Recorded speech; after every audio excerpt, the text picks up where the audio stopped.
গৌরব, বাঙালির গৌরব গর্ব অল্প সময়ের মধ্যে আমাদের সমাবেশে আসবে।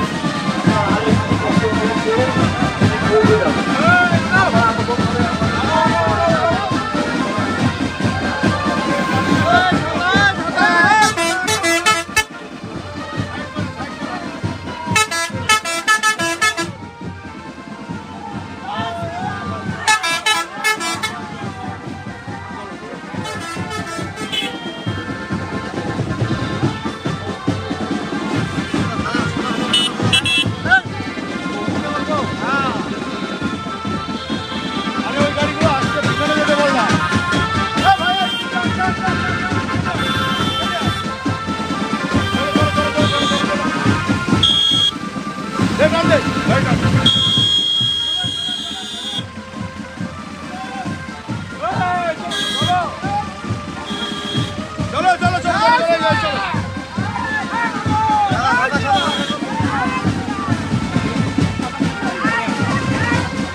আমরা যে কত বেশি মার্কিন দিতে পারি সেটাই আমাদের কাছে চ্যালেঞ্জ।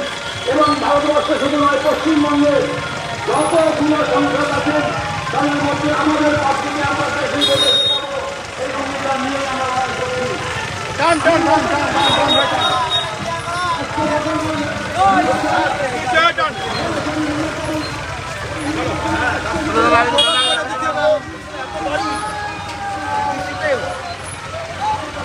সামনেও দেখো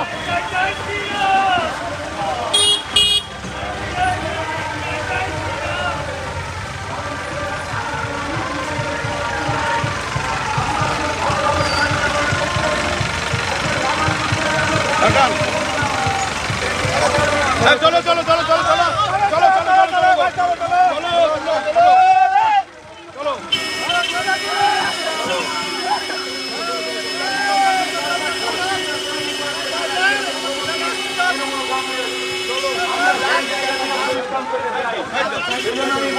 কণিকা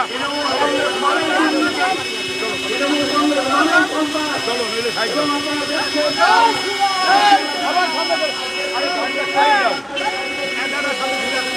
তুমি সাইড দাও, আমি সাইড দেবো।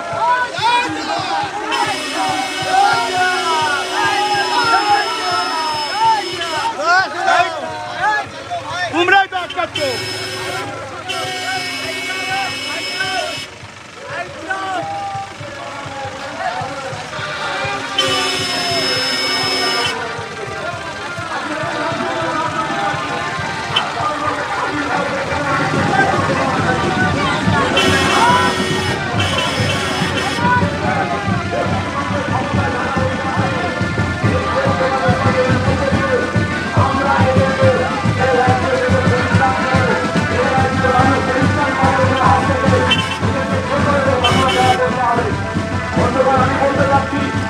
আমরা জানি যে তৃণমূল কংগ্রেস আজকে বিভিন্নভাবে নিয়ে মানুষের মধ্যে বিভ্রান্ত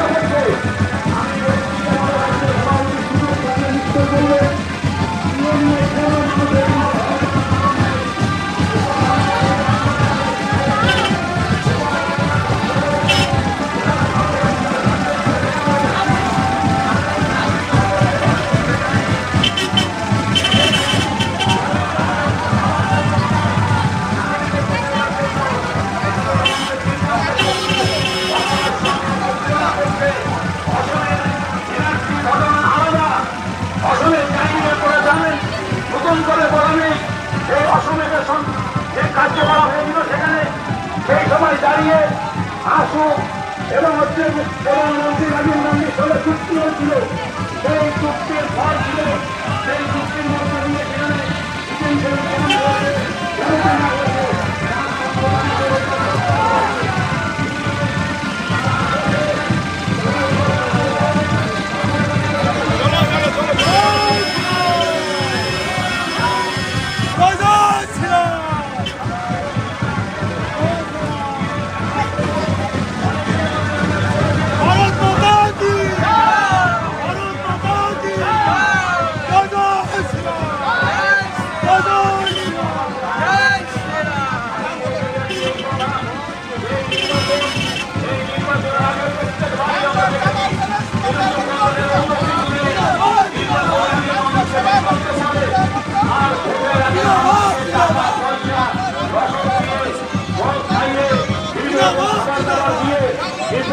ভোটটা নিয়ে যায়।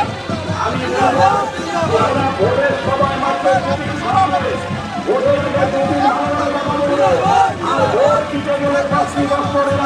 মানুষকে শোষণ করে। আমরা দেখেছি আজকে আমাদের রাজ্যের বেকার যুবকের কি ভবিষ্যৎ নষ্ট করে দিয়েছে। আজকে শিক্ষিত বেকার তারা আজকে রাতের অবস্থানে বসছে।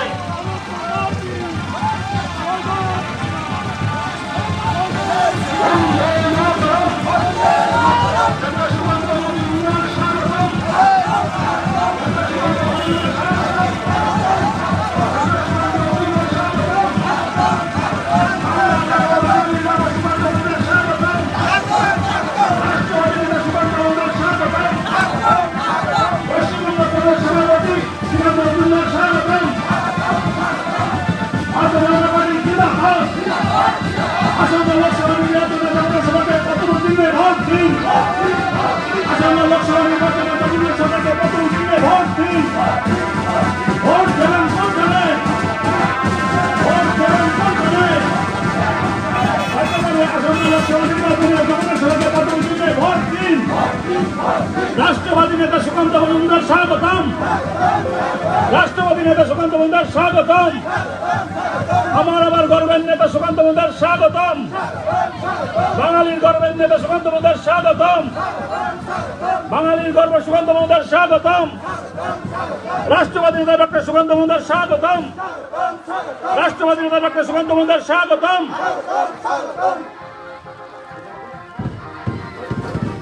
বন্ধুগণ, আপনারা বাঙালির গর্ব ডক্টর সুকান্ত মজুমদার তিনি আমাদের মঞ্চে এসেছেন। সকলে একবার হাততালি দিয়ে তাকে অভিনন্দিত করবেন।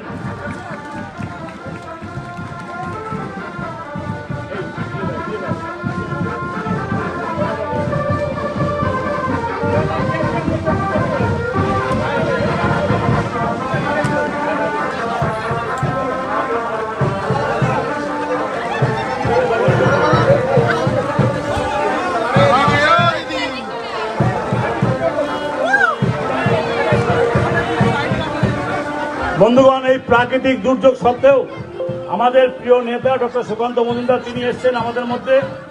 তিনি র্যালি করে এলেন এই বৃষ্টির মধ্যেও। আমরা অনেকক্ষণ ধরে সভা চালাচ্ছি, আর একটু সময় অপেক্ষা করুন।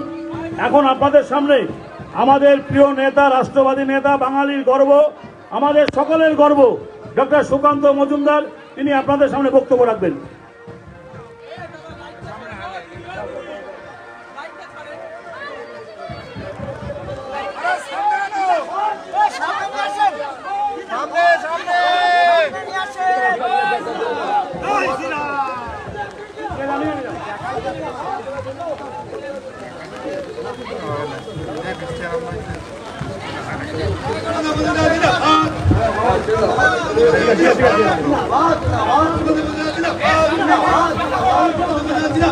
भारत माता की, भारत माता की, भारत माता की। বন্ধুগণ, আজকে এই প্রাকৃতিক দুর্যোগের মধ্যে সভা করা সম্ভব নয়, আপনারা বুঝতে পারছেন। তবুও যেহেতু কথা দিয়েছিলাম যে যেভাবেই হোক আসবো, এবং আমি আসানসোল থেকে প্রায় 5 ঘন্টা 6 ঘন্টা গাড়ি চালিয়ে গাড়ি নিয়ে তারপরে এখানে আমি আসতে পেরেছি। যেহেতু কথা দিয়েছিলাম আপনাদেরকে যে পৌঁছবো, অতএব পৌঁছেছি। অতএব বিজেপি যা কথা দেয় সেটা কথা রাখে, তার পথে যত বাধা আসুক, যত বিপত্তি আসুক। মঞ্চে আমাদের পার্থদা আছেন, আমাদের সম্মানীয় জেলা সভাপতি, আমাদের এখানকার বিধায়ক অসীম বিশ্বাস আছেন, আমাদের মনোজদা আছেন, আমাদের বিপুল উকিল থেকে শুরু করে জেলার বিভিন্ন পদাধিকারীগণ, মন্ডল সভাপতি, মোর্চার সভাপতি, বুথ সভাপতি থেকে শুরু করে শক্তি কেন্দ্রের প্রমুখ এবং অন্যান্য নেতৃত্ব যারা আছেন, পথ চলতি মানুষ, বাজার দোকানদারে যারা দোকানদার, বাজারের ভাইরা যারা বাজার করতে এসেছেন, তাদের সকলকে আমার তরফ থেকে গৈরিক অভিনন্দন জানিয়ে, শুধু জগন্নাথ সরকার আমাদের সাথেই ছিলেন, তিনি এখন এগিয়ে গেলেন, তার অন্য একটি প্রোগ্রাম আছে। আপনাদেরকে শুধু এই আবেদন জানাতে এসেছি যে বন্ধুগণ, আগামী 13 তারিখ এখানে নির্বাচন। এই নির্বাচন কি ঠিক করে যে দেশের দায়িত্ব আপনারা কাকে দেবেন। একদিকে আমাদের প্রধানমন্ত্রী পদপ্রার্থী, দুবারের যশস্বী প্রধানমন্ত্রী মাননীয় প্রধানমন্ত্রী নরেন্দ্র মোদী, তিনি আমাদের প্রার্থী। অন্যদিকে ইন্ডি গঠবন্ধন যারা সিদ্ধান্ত নিয়েছে দেশের পিন্ডি চটকাবে, তাদের মোটো কি, তাদের উদ্দেশ্য কি, তারা কি বলছে? নরেন্দ্র মোদীর উদ্দেশ্য, নরেন্দ্র মোদীর টার্গেট যে ভারতকে বিকশিত ভারতে রূপান্তরিত করা, এটা নরেন্দ্র মোদীর উদ্দেশ্য। আর আমার বিরোধীদেরকে জিজ্ঞেস করুন যে তাদের উদ্দেশ্য কি, তারা কি লক্ষ্য নিয়ে এই প্রধানমন্ত্রীর দৌড়ে নেমেছে। তাদের একটাই লক্ষ্য, সেটা হচ্ছে নরেন্দ্র মোদীকে প্রধানমন্ত্রীর পদ থেকে সরাতে হবে। দ্বিতীয় কোনো লক্ষ্য নেই। ভারতবর্ষকে কোথায় পৌঁছতে হবে সেইটার কোনো লক্ষ্য নেই। আর আমাদের মুখ্যমন্ত্রীর তো একটাই লক্ষ্য, পরের ছেলে পরমানন্দ, আমি আর ভাইপো করব আনন্দ, আর তাছাড়া কেউ আনন্দ করবে না। এটা হচ্ছে আমাদের মুখ্যমন্ত্রীর নীতি। মাঝে 25-26 হাজার লোকের চাকরি চলে গেল, আপনারা দেখলেন। সুপ্রিম কোর্টে গিয়ে স্টে অর্ডার হয়েছে কোন রকমে। রাজ্য সরকার নিজেই বলছে যে 8,000 নাকি বেআইনি চাকরি। বেআইনি চাকরিটা কি? আমিও এক সময় স্কুল সার্ভিস পরীক্ষা দিয়ে স্কুলে চাকরি করেছি। এই বেআইনি চাকরি 18 লাখ দিয়ে স্কুল শিক্ষকের চাকরি কিনেছে। আজকে আপনার আমার ছেলে মেয়ের ভবিষ্যৎ এই চোরেরা লুট করছে। মনে রাখবেন, আপনার দোকানে চুরি হলে বা কারো বাড়িতে চুরি হলে একজনের ক্ষতি হয়, যে বাড়িতে চুরি হচ্ছে তার ক্ষতি হয়, যে দোকানদারের চুরি হচ্ছে তার ক্ষতি হয়। কিন্তু যখন 15 লক্ষ টাকা দিয়ে যদি একটা শিক্ষকের চাকরি চুরি হয়, একটা শিক্ষকের চাকরি যখন বিক্রি হয়, আপনার 3-4টি প্রজন্ম তাদের ভবিষ্যৎ চুরি হয়। কারণ চোর শিক্ষক মানুষ তৈরি করতে পারে না, চোরই তৈরি করতে পারে। শিক্ষক কোনো এই কাজের কাজ করতে পারে না যারা টাকা দিয়ে শিক্ষক হয়েছে। তাই বন্ধুগণ, আপনার আমার ভবিষ্যৎ আজকে রক্ষা করতে হবে। সেই ভবিষ্যৎ রক্ষা একমাত্র নরেন্দ্র মোদী করতে পারে। মাননীয় নরেন্দ্র মোদী গ্যারান্টি দিয়েছে আগামী 5 বছর কোনো মানুষ না খেয়ে মরবে না। কেন? কারণ আপনার মাথা পিছু 5 কেজি চাল অথবা গম মানে আটা নরেন্দ্র মোদী আগামী 29 সাল পর্যন্ত বিনা পয়সায় আপনাদেরকে দেবে। রেশনের দোকানে আপনারা যাবেন, মাল নেওয়ার জন্য ব্যাগ নিয়ে যাবেন, পয়সার ব্যাগ নিয়ে যাওয়ার দরকার নেই। আপনার পয়সা নরেন্দ্র মোদী দিল্লি থেকে দেওয়ার ব্যবস্থা করবে আগামী 5 বছর ধরে। এটা নরেন্দ্র মোদীর গ্যারান্টি। নরেন্দ্র মোদী আমাদের বাড়ির লোকেদের যারা বয়স্ক মানুষ আছেন, বাবা, শ্বশুর, কাকা, জ্যাঠা, যাদের বয়স 70 বছরের বেশি হয়ে গেছে, তাদের জন্য আয়ুষ্মান ভারত দেবেন গ্যারান্টি দিয়েছে। এতদিন আয়ুষ্মান ভারত আমরা পশ্চিমবঙ্গে চালু করতে পারিনি। মোদী চালু করতে গেলে দিদি রাজি নয়। দিদি বলছে আমার স্বাস্থ্য সাথী আছে। আমি ওটাকে স্বাস্থ্য সাথী বলি না, ব্যর্থ সাথী বলি। ওটা নিয়ে গেলে বেড পাবেন না, মরে যাবেন, তাও বেড পাবেন না। অপারেশন করতে 2.5 লাখ টাকা লাগবে, নিয়ে যাবেন স্বাস্থ্য সাথী। হসপিটাল নার্সিং হোমের মালিক বলবে এতে তো 1.5 লক্ষ টাকা আছে, আরো 1 লক্ষ টাকা পকেট থেকে দিতে হবে, তাহলেই পাবেন, না হলে চিকিৎসা পাবেন না। এই পরিস্থিতি স্বাস্থ্য সাথী। তো এবার নরেন্দ্র মোদী সেই জন্য ঠিক করেছেন যে 70 বছরের বেশি যারা বয়স্ক সবাইকে, গরিব বড়লোক সবাইকে মাননীয় প্রধানমন্ত্রী আয়ুষ্মান ভারত কার্ড দেবে এবং সরাসরি দেবে, মুখ্যমন্ত্রীর প্রয়োজন হবে না। পশ্চিমবঙ্গেও যারা 70 বছরের বেশি আছেন তারা তৈরি হন, ভোটের পর আমরা ফর্ম ফিল আপ করাবো, আপনাদের সাংসদ এখানে বসে ফর্ম ফিল আপ করাবে, আপনারা ফর্ম ফিল আপ করবেন। আর 70 বছরের বেশি যারা, বছরে 5 লক্ষ টাকার চিকিৎসা আপনাদের জন্য নরেন্দ্র মোদী পাঠাবে, দিল্লি থেকে পাঠাবে, নরেন্দ্র মোদীর কার্ড আপনারা হাতে পাবেন।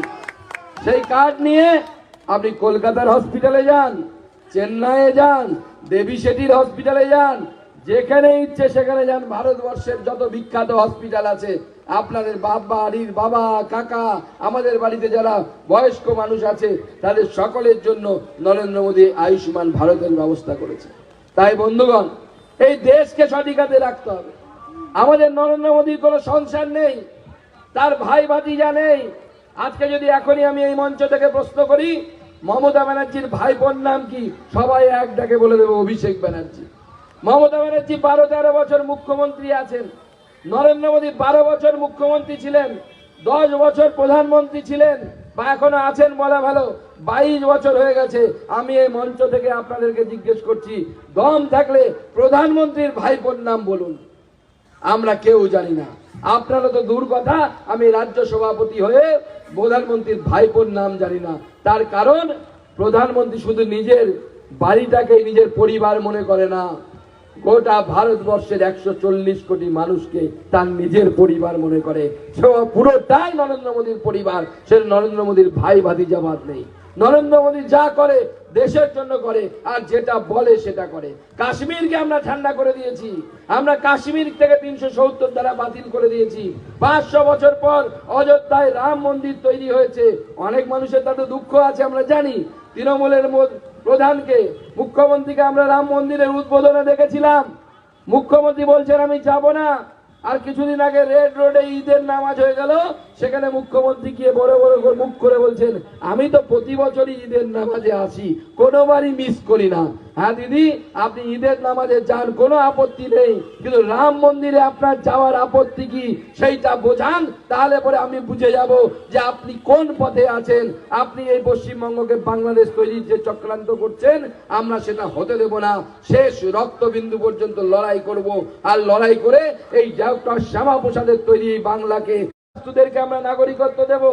ওরা মানুষকে ভুল বোঝাচ্ছে, ওরা মানুষকে বোঝাচ্ছে আপনার আধার কার্ড বাতিল হয়ে যাবে, অমুক বাতিল হয়ে যাবে, তমুক বাতিল হয়ে যাবে, ভোটার কার্ড বাতিল হয়ে যাবে, লক্ষ্মীর ভান্ডার পাবেন না। সুকান্ত মজুমদার এই মঞ্চ থেকে গ্যারান্টি দিচ্ছে কারো আধার কার্ড বাতিল হবে না। কোন তৃণমূল নেতার বাতিল হলে আমার কাছে নিয়ে আসবেন, 48 ঘন্টার মধ্যে ঠিক করে দেবে। এখন থেকেই তাকে শেখান, হ্যাঁ রে বড় হয়ে কোন রাজ্যে পরিযায়ী শ্রমিক হয়ে যাবি, এখন থেকে ঠিক কর, গুজরাটে যাবি না মহারাষ্ট্রে যাবি, বিজেপি শাসিত কোন রাজ্যে যাবি কাজ করতে লেবার হয়ে। তাই বিজেপি শাসিত রাজ্যে যাওয়ার দরকার নেই, বিজেপিকে নিজের বাড়ির কাছে নিয়ে আসুন, নিজের লোকসভায় নিয়ে আসুন। আর এইবার লোকসভাতে আমরা তৃণমূলের থেকে একটি হলেও বেশি সিট পাবো, এবং সেই সিট পাওয়ার পর এই সরকার ভেঙে পড়বে এবং বিজেপির সরকার গঠন হবে। তাই বন্ধুগণ, 13 তারিখ সকাল সকাল ভোট দিতে যান, নরেন্দ্র মোদীকে ভোট দিন, দেশের জন্য ভোট দিন। শুধু একটা কথাই মাথায় রাখবেন, এখানে যদি জগন্নাথ সরকার জেতে, বিজেপি কর্মীরা এখানে ফটকা ফাটাবে, আবির খেলবে। কিন্তু যদি তৃণমূল জেতে, তৃণমূল তো ফটকা ফাটাবে এখানে ঠিকই আছে, কিন্তু তার সাথে পাকিস্তানেও ফটকা ফাটবে। আপনাকে ঠিক করতে হবে, আপনাকে ঠিক করতে হবে ফটকাটা আপনি কোথায় দেখতে চান। নিজের বাড়ির পাশে দেখতে চান শুধু, নাকি নিজের বাড়ির সাথে সাথে পাকিস্তানেও ফটকা ফাটুক সেটা দেখতে চান? আমরা চাই না, আমরা চাই যে রানাঘাটে শুধু ফটকা ফাটুক, দিল্লিতে ফটকা ফাটুক, ইসলামাবাদে যেন চকলেট বোম না ফাটে, ফটকা না ফাটে। তাই ঠিক করুন আপনারা কার পক্ষে, ভারতের পক্ষে না ভারত বিরোধী সেই শক্তিদের পক্ষে। এই কথা বলে আমার সংক্ষিপ্ত বক্তব্য এখানে শেষ করছি। বন্দে মাতারাম, ভারত মাতা কি জয়, ভারত মাতা কি, ভারত মাতা কি, ভারত মাতা কি। ভোট ভোট ভোট দেবেন কোনখানে, ভোট ভোট ভোট।